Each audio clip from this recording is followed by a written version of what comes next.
இந்த வேளையில் இரண்டாவது வார்த்தையாக நாம் வாசிக்க எடுக்கப்பட்ட வேதபதி லூக்கா 23ஆம் அதிகாரம் 43வது வசனம். லூக்கா 23:43. இயேசு அவனை நோக்கி, இன்றைக்கு நீ என்னுடனே கூட பரதேசி இருப்பாய் என்று மெய்யாகவே உனக்கு சொல்லுகிறேன். ஆண்டவர் சொல்லுகிறார், இன்றைக்கு நீ என்னுடன் கூட பரதீசு இருப்பாய் என்று சொல்லி ஆண்டவர் மெய்யாகவே உனக்கு சொல்லுகிறேன் என்று சொல்லி அங்கே செல்லப்படுகிற பார்க்குறோம். ஆண்டவர் சொல்லுகிறார், ஒரு கள்ளனை பார்த்து சொல்லுகிறார், இன்றைக்கு நீ என்ன செய்வா, என்னோட கூட பரதேசி இருப்பாண்டு. இந்த பரதேசியை பற்றி நாம் பார்ப்போம் என்று சொன்னால் 2 கொரிந்தியர் 12ஆம் அதிகாரம் 2-3 வசனங்களை வாசியுங்கள். 2 கொரிந்தியர் 12ஆம் அதிகாரம் 2-3. கிறிஸ்துக்குள்ளான ஒரு மனுஷனை அறிவேன், அவன் 14 வருஷத்துக்கு முன்னே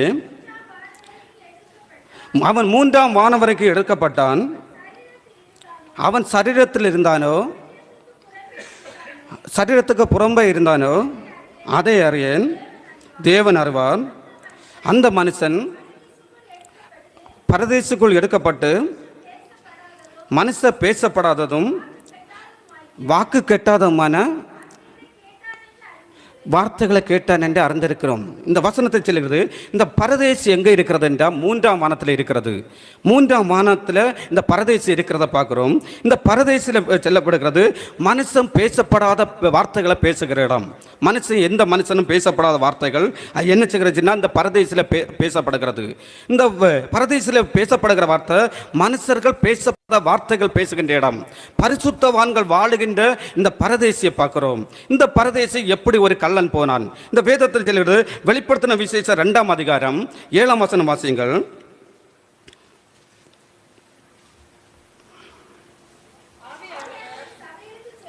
ஆவியானவர் சபைகளுக்கு செல்லுகிறதை காதுள்ளவன் கேட்க கடவான். ஜெயங்கொள்ளன் எவனோ அவனுக்கு தேவனோட பரதேசி மத்தியில் இருக்கிற ஜீவ விருட்சத்தின் கனியை புசிக்க கொடுப்பேன்.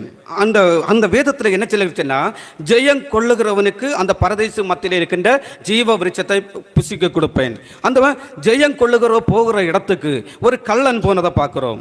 ஜெயம் கொள்ளுகிறவர்கள் தான் போக முடியும். அந்த பரதேசிக்கு ஆரெல்லாம் தேவனை ஏற்றுக்கொண்டு தேவனுக்கு பிரியமாக வாழ்ந்து ஜெயித்து இந்த பூமியில் வாழுகிறார்களோ அவர்களுக்கு தான் இந்த என்ன செய்ய முடியும்னா இந்த பரதேசிக்கு போக முடியும். அது பரிசுத்தவன்கள் வாழுகின்ற இடம். அது ஜீவ விருட்சத்தின் கனி புசிக்க கொடுக்கின்ற இடம். அது பாருங்கள், இந்த பூமியில எந்த வார்த்தையும் பேசப்படாத, எந்த மனுஷனும் பேசப்படாத வார்த்தைகள் இந்த உலகத்தில் அநேக விதமான பாஷைகள் இருக்கிறது. அப்படிப்பட்ட எல்லா பாஷைகளை விட இந்த உலகத்தில் பேசப்படாத வார்த்தைகள் பேசப்படுகின்ற இடம் தான் இந்த பரதேசியா இருக்கிறது. 3ஆம் வானத்தில் அந்த பரதேசியில் இருக்கிறது. நம்ம பக்கத்தில் இப்போ பக்கத்தில் இருக்கிற கிராமத்தில் இல்லை, பக்கத்தில் இருக்கிற நாட்டில் இல்லை, 3ஆம் வானத்தில் இருக்கிறது. அந்த 3ஆம் வானத்தில் இருக்கின்ற பரதேசிக்கு எப்படி ஒரு கள்ளன் போனான் என்று நாம் பார்ப்போம் என்றா, ஒரு கள்ளனுக்கு எப்படி இந்த பரதேசி கிடைத்தது? முதலாவது அந்த கள்ளனை பற்றி பார்ப்போம் என்றா, அவன் தேவனுக்கு பயப்படுகிறவனாக இருந்தான். லூக்கா 23:40 வாசியுங்கள். மற்றவன் அவனை நோக்கி, நீ இந்த ஆக்கணைக்கு உட்பட்டவனாக இருந்தும் தேவனுக்கு பயப்படுகிறது இல்லையா? அந்த இது இந்த அவன் மட்டும் கேட்கிறான். மற்றவன் அவனை நோக்கி, நீ இந்த ஆக்கணைக்கு உட்பட்டவனாக இருந்தும் தேவனுக்கு பயப்படுகிறது இல்லையா? இந்த கள்ளன் ஒரு நேரத்தில் என்ன செய்தான்னுச்சுன்னா, மற்ற கள்ளனோட சேர்ந்து இயேசு கிறிஸ்துவை நிந்தித்தவன் தான். என்ன செய்கிறாச்சுன்னா, அந்த இயேசு கிறிஸ்துவ நிந்தித்த வேளையில் இயேசு கிறிஸ்து அந்த நிந்தித்தவர்களுக்காக துன்பப்படுத்தினவர்களுக்காக ஆண்டவர் வேண்டிக் கொண்டது, அவர்களை மன்னித்தது, இந்த காரியங்களெல்லாம் எத்தனை மணி நேரம் இந்த கள்ளன் இயேசு கிறிஸ்துவோட சிலுவையில் தொங்கிக் கொண்டிருந்தார் என்பது நேரம் குறிக்கப்படல பாருங்கள். அந்த குறிப்பிட்ட நேரத்தில் என்ன செய்யா, இந்த கள்ளனுக்குள்ள ஒரு மாற்றம் வருகிறத பார்க்கிறோம். இந்த கள்ளனு என்ன செய்கிறான், தேவனுக்கு பயப்படுகிறவனாக மாறுகிறான். முதலாவது என்ன செய்யா, தேவனுக்கு பயப்படுகிற ஒரு பயம் என்ன செய்கிறா இந்த கள்ளனுக்குள்ள இருக்கிறத பார்க்கிறோம். மற்ற கள்ளனம் நோக்கி கேட்கிறான், நீ இந்த ஆக்கணைக்கு உட்பட்டவனாக இருந்தும் தேவனுக்கு பயப்படுகிறது இல்லையான்று. அப்படி இருந்துச்சுன்னா இந்த கள்ளன் என்ன செய்தான்னு, முதலாவது தேவனுக்கு பயந்தான். இரண்டாவது நாம் பார்ப்போம் என்று சொன்னா, ஒரு உணர்வு உள்ளவனாக இந்த கள்ளன் இருந்தான். தன்னுடைய குற்றத்தை என்ன செய்கிறா, குற்றத்தை குறித்து மனஸ்தவப்படுகிறவனாக, தன் குற்றத்தை உணர்ந்து கொள்ளுகிற ஒரு உணர்வு உள்ளவனாக என்ன செய்கிறான் இந்த கள்ளன் இருந்ததை பார்க்கிறோம். லூக்கா 23ஆம் அதிகாரம் 41 வசனம் வாசிங்கள். நாமோ நியாயப்படி தண்டிக்கப்படுகிறோம், நான் நடப்பித்தவைக்கு தக்க பலனை அடைகிறோம். அவன் சொல்லுகிறான், நாமோ நியாயப்படி தண்டிக்கப்படுகிறோம், நியாயப்படி தண்டிக்கப்படுகிறோம் என்று சொல்லி தன்னுடைய தண்டனைக்கு என்ன செய்கிறான், தன்னுடைய குற்றமே தன்னுடைய தண்டனைக்கு காரணமாக இருந்தது என்பது தன்னுடைய குற்றத்தை என்ன செய்கிறான், அவன் உணர்கிறவனாக, அவன் ஒத்துக்கொள்ளுகிறவனாக அவன் இருந்ததை பார்க்கிறோம். மூன்றாவது பார்ப்போம்டா, இயேசுவை அறிந்து கொண்டான் என்று பார்க்கிறோம். லூக்கா 23:41 வாசியங்கள். நாமோ நியாயப்படி தண்டிக்கப்படுகிறோம், நாம் நடப்பித்தவைக்கு தக்க பலனை அடைகிறோம், இவரோ தகாதது ஒன்றையும் நடப்பிக்கவில்லை என்று சொல்லி அவனை கடந்து பார்க்க. இவரோ தகாதது ஒன்று நடப்பிக்கவில்லையே. இயேசுவை என்ன செய்கிறான், அறிந்து கொள்ளுகிறான். பாருங்கள், இயேசுவை அறிந்து கொள்ளுகிறான். இயேசு பேசப்பட்ட வார்த்தை இவன் கேட்டிருப்பான். இயேசுவை நிந்தித்தவர்கள் பேசிக் கொண்டிருந்த வார்த்தைகளை இவன் தேவகுமாரன் சொன்னானே, சிலுவையில் என்று இறங்குவ அப்போது உன்னை நாங்கள் ஏற்றுக்கொள்ளுகிறோம்னு சொன்ன அந்த போர் சேவர்களோட வார்த்தைகள், அந்த கூடி நின்ற ஜனங்கள் இவனை நிந்தித்த வார்த்தை மூலம் இயேசு கிறிஸ்துவோட மன்னிப்பு எல்லாத்து மூலம் என்ன செய்கிறான், இந்த இயேசு கிறிஸ்து என்ன செய்கிறான், இந்த கள்ளன் அறிந்து கொள்ளுகிறத பார்க்கிறோம். அந்த குறிப்பிட்ட நேரத்துக்குள்ள ஒரு வசனம் மதிப்பாருங்கள், ஒரு வசனத்து மூலம் இந்த இயேசு கிறிஸ்து அறிந்து கொள்ள முடியும். இந்த ஒரு வசனத்தை விசுவாசிக்கும் போது இந்த இயேசு என்ன செய்கிறா, ரட்சிப்பு அது அநேக தூரமானது இல்லை.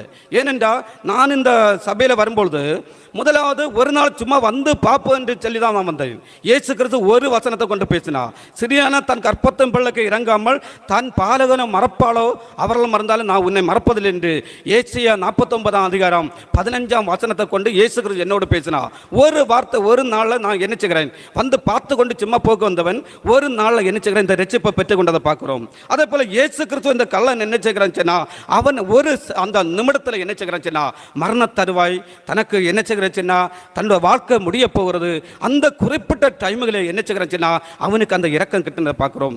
இயேசு கிறிஸ்து அறிந்து கொள்ளக்குள்ள பாக்கியத்தை என்ன செய்கிறான், அவன் பெற்றுக்கொண்டு இயேசு கிறிஸ்து அறிந்து கொண்டான். அறிந்து கொண்டவன் என்ன செய்கிறான், அவன் அடுத்து என்ன செய்யா, அவனுக்கு அந்த இயேசு கிறிஸ்து மேல ஒரு விசுவாசம் வந்ததை பார்க்கிறோம். இயேசு கிறிஸ்து என்ன செய்கிறான், முழு இருத்தோடு அவன் நம்பினான், விசுவாசித்தான். லூக்கா 21:42 வாசியங்கள். இயேசுவை நோக்கி, ஆண்டவரே, நீர் உம்முடைய ராஜ்யத்தில் வரும்போது அடியேனை நினைத்தரலும் என்று என்றான் என்று பார்க்கிறோம். இயேசுவை நோக்கி அவன் என்ன செய்கிறான், ஆண்டவரே, நீர் உம்முடைய ராஜ்யத்தில் வரும்போது அடியானை நினைத்தரலும். காண்கிறத நம்புவதில்லை விசுவாசம் என்று வேதம் சொல்கிறது, காணாததை நம்புவதுதான் விசுவாசம் என்று சொல்கிறது. இந்த பாருங்கள், இந்த ஒரு கள்ளம் பாருங்கள், அவருக்கு ஒரு ராஜ்யம் இருக்கிறத நம்புகிறான், அவருக்கு ஒரு ராஜ்யத்தில் ஆண்டவர் வரப்போகிறார் என்கிற நம்புகிறான், அந்த பரதேசி இருக்கிறது என்பதை நம்புகிறான். பாருங்கள், இந்த ராஜ்யத்தை குறித்துள்ள நம்பிக்கை இல்லை. ஆண்டவர் சொன்னா இந்த கீழான இல்லை மேலான நாடுகள் என்று சொன்ன பிறகு கூட என்ன செய்கிறச்சுன்னா, மறிக்கிற வேலை வர நமக்கு என்ன செய்கிறச்சுன்னா, அந்த மேலான நாடக்குள்ள ஒரு பாக்கியம் என்ன செய்யலாம் கிடைக்காத, கண்களுக்கு மறைக்கப்படுகிறத பார்க்கிறோம். ஆனால் இந்த கள்ளனுக்கு அப்படி இல்லை. அவன் இயேசு கிறிஸ்துவை விசுவாசித்தான். அவன் காணாத அந்த தேவ ராஜ்யத்தை, ஆண்டவருடைய உம்முடைய ராஜ்யத்தில் வரும்போது அடியான நினைத்தரலும் என்று சொல்லி அவன் கேட்கறத பார்க்கிறோம். அவருக்கு ஒரு ராஜ்யம் உண்டு, அந்த ராஜ்யத்தில் அவர் வரப்போகிறார் என்பதை அவன் என்ன செய்கிறான், முழுமையாக விசுவாசித்து ஆண்டவர்கிட்ட கேட்கறத பார்க்கிறோம். ஆண்டவர்கிட்ட முதலாவது இவன் என்ன செய்யனா, மற்றவனை குற்றப்படுத்தும் போது ஆண்டவர் ஒன்றும் கேட்கவில்லை. இவன் அந்த பாவ உணர்வு வரும்போது இவனிட்ட செல்லவில்லை. எல்லாம் வந்து ஒரு ரட்சிப்பு கேட்ட ஒரு கிளியரான குவாலிட்டி வந்து இவனை அந்த ரட்சிப்பை அவன் சுதந்திரிக்குள்ள தகுதி அடைந்தவன் ஆண்டவர் சொல்லுகிறார், நீ இன்றைக்கு என்னிட கூட பரதேசில் இருப்பாய் என்று சொல்லி அந்த பரதேசி பாக்கியத்தை பரிசுத்தவான்கள் இருக்கிற இடத்துல உள்ள ஜெயங்கொள்ளுகிற போகிற அந்த பரதேசிய ஒரு கல் பெற்றுக் கொள்ளுகிறத பார்க்கிறோம். அவனுக்கு கிட்டன போல நாமும் என்ன செய்வோம், இனி அந்த மரண வேலையில் ஆண்டவரை ஏற்றுக்கொள்ளலாம் என்று நாம் வாழ்வோம் என்று சொன்னால் அநேக தேவ பிள்ளைகளுக்கு என்ன செய்யறா, மரண வேலையில் இந்த இயேசுவை நோக்கி பார்க்க நேரம் கிடைக்காதபடி அநேகர் கடந்து போனதை பார்க்குறோம். என்னோட பேசின ஒரு சகோதரன் சொன்னால், எனக்கு பலன் இருக்கிறது, பலன் குறையும் போது இந்த இயேசு கிறிஸ்துவை ஏற்றுக்கொள்கிறேன்னு சொன்ன ஒரு சகோதரன் திடீர்னு சொல்லி பாருங்கள், ஒரு வண்டி மோதி அவங்க மரித்து போனான். அவனுக்கு கடைசி நிமிடம் வர பாருங்கள், அந்த இயேசு கிறிஸ்துவை விசுவாசிக்கவோ அவனை ஆண்டவர் ஆராதிக்கவோ என்ன செய்யவில்லை என்றால் அந்த டைமு கிடைக்கவில்லை. நமக்கு ஆண்டவர் கிருபையினால இந்த ஒரு வார்த்தைகளை கேட்கல சந்தர்ப்பம் தந்திருக்கிறாரு, தேவனை ஆராதிக்குள்ள பாக்கியத்தை தந்திருக்கிறாரு. இந்த நாட்களில் நாம் இந்த பாக்கியத்தை பரதேசி பாக்கியத்தை பாருங்கள், அது பரிசுத்தவான்கள் போகிற இடம், ஜெயங்கொள்ளுகிற போகிற இடம். அந்த பாக்கியத்தை இழந்து போகாதபடி இந்த கர்த்தராக இயேசு கிறிஸ்துவை நம்பி விசுவாசித்து நீங்கள் ஏற்றுக்கொள்ளுங்கள். கர்த்தராக இயேசு கிறிஸ்து உங்களை நேசிக்கிறார். இந்த இயேசு கிறிஸ்து எல்லாரும் நேசிக்கிற பாருங்கள், எல்லாருக்கும் தனக்கு ஆயத்தமா இருக்கிறாரு. எல்லாருக்காக தான் இந்த கல்வாரி சிலுவையில் ரத்தம் சிந்தினாரு, இந்த பாடுபட்டாரு, இந்த பாக்கியத்தை தந்தாரு. இந்த இயேசு கிறிஸ்துவை இந்த வேளையில விசுவாசித்து ஏற்றுக்கொள்வோம். கர்த்தர் தாம் இந்த வார்த்தை மூலம் நாம் அனைவரையும் ஆசீர்வதிப்பாராக. ஆமென். இன்று நீயும் என்னுடனே பரதீசில் இருப்பாய். இன்று நீயும் என்னுடனே பரதீசில் இருப்பாய் என்று மொழிந்தார் இயேசுநாதர் இரண்டாம் திருவார்த்தையால். என்று மொழிந்தார் இயேசுநாதர் இரண்டாம் திருவார்த்தையால். பாவநாசர் பட்ட காயம் பார்த்துணர்ந்து கொள்வது. பாவநாசர் பட்ட காயம் பார்த்துணர்ந்து கொள்வது. சுத்தம் சேவம் நற்சகாயம் சமாதானம் உள்ளது. சுத்தம் சேவம் நற்சகாயம் சமாதானம்